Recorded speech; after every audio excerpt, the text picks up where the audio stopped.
السلام علیکم ورحمۃ اللہ وبرکاتہ۔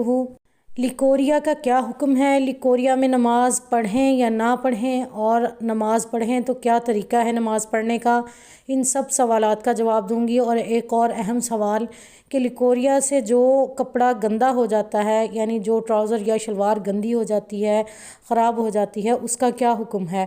کیا طریقہ کار ہے کہ کپڑا خراب بھی نہ ہو اور نماز بھی پڑھ لی جائے؟ پہلے تو یہ سمجھیے کہ لیکوریا ایک بیماری ہے اور یہ استحاضہ کے حکم میں ہے۔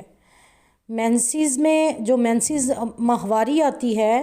اس میں نماز اور روزہ دونوں ہی منع ہیں۔ نماز کی قضا نہیں ہے لیکن روزے کی قضا ہے، یہ بعد میں قضا کرنی پڑے گی۔ اس کے علاوہ، اس ماہواری کے علاوہ کوئی بھی چاہے بلیڈنگ ہو یا پھر لیکوریا ہو، کوئی پانی وغیرہ بہہ رہا ہو، تو اس کا حکم یہ ہے کہ نماز پڑھے گی وضو کر کے۔ جیسے ہی لیکوریا ہوا یا پانی نکلا یا کوئی بھی گندگی نکلی اور بلیڈنگ ہوئی، اس طرح کا کوئی بھی مسئلہ ہوا تو اس میں بار بار وضو کر کے نماز پڑھی جائے گی۔ لیکن اگر اتنا زیادہ لیکوریا ہو رہا ہے کہ ایک نماز کا وقت پورا گزر گیا اور اتنا ٹائم نہیں ملا کہ وضو جو کیا ہے اس سے نماز پڑھ لے، 3 فرض پڑھ لے، جیسے مغرب کی عشاء تک کی نماز کا وقت لے لیتے ہیں کہ 3 فرض ہی ادا کر لے، کہ 3 فرضوں کے لیے کھڑی ہوئی ہے اور 3 فرض مکمل ادا نہیں ہوئے کہ لیکوریا پھر ہو گیا، یا پانی نکل پڑا، یا پھر بلیڈنگ ہو گئی، اس طرح کا کوئی بھی مسئلہ ہوا، تو پھر کیا کرنا ہے کہ پوری نماز کا وقت دیکھا جائے گا کہ اگر پوری نماز یعنی مغرب سے لے کے عشاء تک، کیونکہ یہ ٹائم تھوڑا ہوتا ہے، اسی نماز کو کاؤنٹ کر لیتے ہیں کہ 6:30 سے لے کے جیسے 7:30 تک کا وقت ہے، 1 گھنٹہ ہے،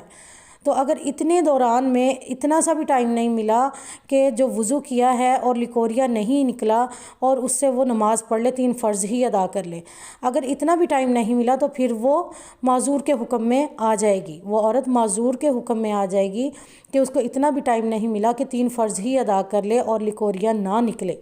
ٹھیک ہے۔ لیکن لیکوریا بار بار نکل رہا ہے، لیکوریا پانی آ رہا ہے، بہہ رہا ہے، تو پھر اس کا حکم یہ ہے کہ وہ ایک ہی وضو کرے گی، ایک بار وضو کر لے اور اسی سے ہی تمام وقت کی نمازیں، نفل، سنت، یہ جو بھی عبادت کرنی ہے، قرآن پاک پڑھنا ہے، تسبیحات کرنی ہے، یا جن چیزوں کے لیے وضو ضروری ہے تو وہ اس سے پڑھ سکتی ہے، کر سکتی ہے عبادت، ٹھیک ہے۔ پھر جیسے ہی اگلی نماز کا وقت داخل ہو جائے گا وضو ٹوٹ جائے گا۔ یہ جو لیکوریا کے ساتھ جو وضو ٹوٹنا تھا وہ نہیں ٹوٹے گا جب تک کہ نماز کا ایک سے دوسری نماز تک کا وقت نہ آ جائے۔ پھر جب دوسری نماز کا وقت آ جائے گا تو وضو ٹوٹ جائے گا، پھر دوبارہ سے وضو کرے گی اور اگلی نماز ادا کرے گی۔ بات سمجھ آ رہی ہے؟ اب ایسی عورت معذوروں کے حکم میں آ گئی۔ اب جب اگلی نماز کا وقت آئے گا اور اس میں لیکوریا 1 بار ہو یا 2 بار ہو، جتنا بھی ہوا وہ عورت معذور ہی شمار ہوگی، چاہے پورے نماز کے وقت میں 1 بار ہی کیوں نہ آیا ہو۔ اب دوبارہ تندرست انسانوں میں شامل ہونے کے لیے، تندرست انسانوں کے حکم میں شامل ہونے کے لیے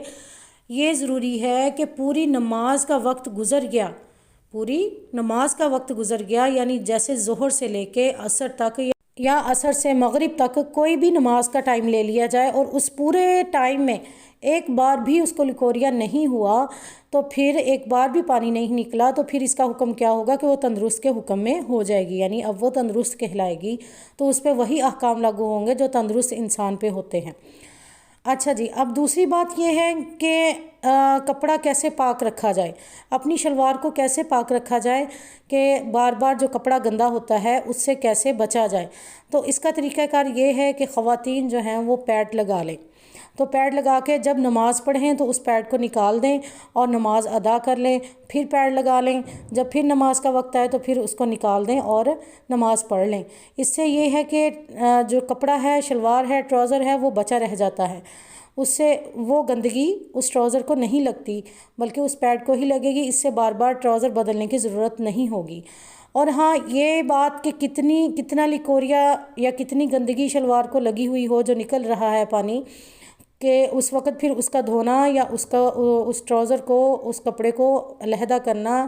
یا اس کی جگہ دوسرا کپڑا پہننا ضروری ہے۔ تو یہ ہے کہ ایک ہتھیلی جو ہماری ہتھیلی کی گہرائی ہے اس ہتھیلی کی گہرائی کے بقدر اگر اتنی نجاست لگی ہوئی ہے ٹراؤزر پر تو پھر اس کو دھو لے، ٹھیک ہے۔ اگر دھونا ہے دھو کے اس کو دوبارہ پہن لے یا پھر چینج کر لے کپڑے کو، اگر اس سے کم ہے تو پھر دھونے کی یا چینج کرنے کی ضرورت نہیں ہے۔ تو بہتر ہے اس سے یہی طریقہ کار کہ پیڈ رکھ لیا جائے، اور اس سے شلوار ملوث نہیں ہوتی، کپڑا خراب نہیں ہوتا۔ امید ہے کہ آپ کو اچھی طرح سمجھ آ گئی ہوگی۔ وآخر دعوانا ان الحمد للہ رب العالمین۔